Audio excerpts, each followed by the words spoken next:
Hello, dear students. I am Swatantra Gupta, TGT from Lions Bal Vidya Mandir Senior Secondary School. Today, dear students, I am going to tell you about the English summary of Silas Mariner, which relates to the cbse novel for class 12th. So, let's start. The novel opens with a discussion of the superstitious attitude of provincial English peasant toward the tradesmen at the fringes of their society. Such outsiders include beavers. Eliot suggests that villagers in 19th century England prefer simple, direct experience to the mysterious histories and abilities of beavers. Because such men are generally distrusted by the rustic society, they have tended to become aliens, eccentric, disagreeable, lonesome, and mysterious. One such weaver, indeed, the pinnacle of such weaver, is a Silas Marner.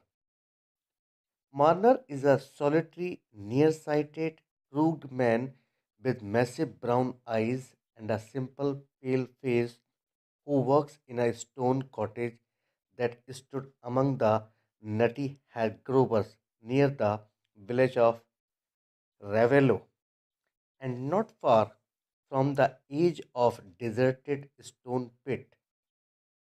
The villagers of Ravello says he has supernatural powers. Jem Rodney has seen him in a cataleptic fit solid as stone. Marner also known herbal arts which he learned from his mother and which the villagers associate with the occult. But because his trade is necessary, the villagers tolerate him. Marner has lived outside Ravello for 15 years when the novel begins, and in all that time his reputation there has not changed on iota.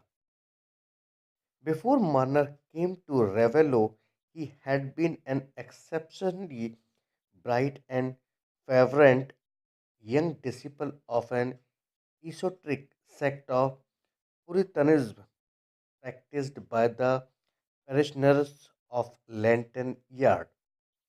This religious community initially held him in high regard due to his cataleptic fits, which they took to be a sign of his righteousness.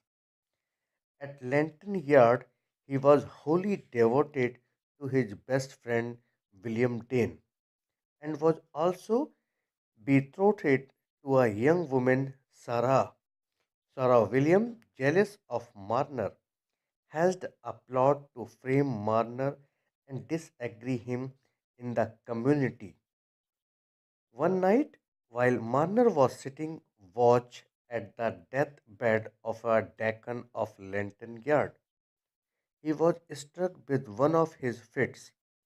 William then stole a pouch of the deacon money and placed Marner's knife near where the pouch had been.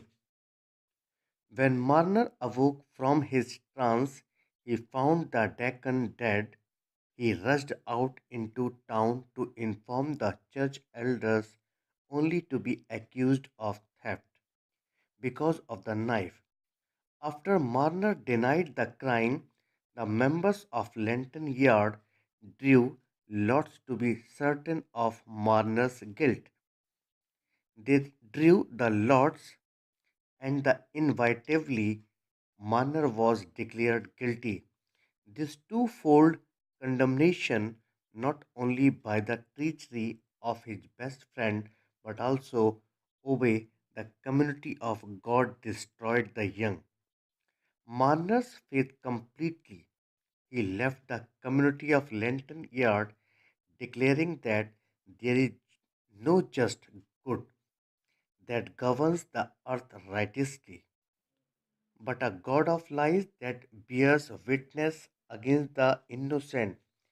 In the following week, unable to reconcile his proclaimed guilt with his self assurance of innocence, Marner removed himself from society. Word arrived that his fiancée Sarah had renounced her betrothal to him, and within a month she married. William Marner departed from London Yard in despair. So, this is the end of lesson first in English summary. I hope you will like it, share it, and comment it.